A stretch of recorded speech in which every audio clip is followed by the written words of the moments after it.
ఇంద్రుడు రంభతో ఇలా చెప్పారు.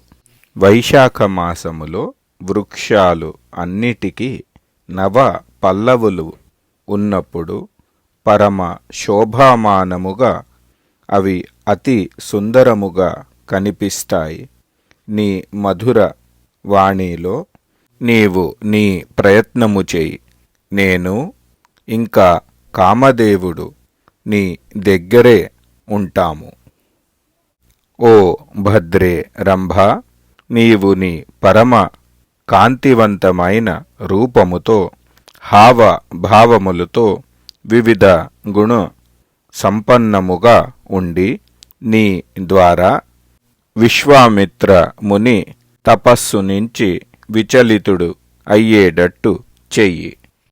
దేవరాజు ఇంద్రుని ఈ వచనములు విన్న ఆ మధుర మందహాసము కలిగిన సుందరి అప్సర పరమ ఉత్తమ రూపము ధరించి విశ్వామిత్రుని తపస్సు భంగము చెయ్యడము కోసము ప్రయత్నము ఆరంభించింది.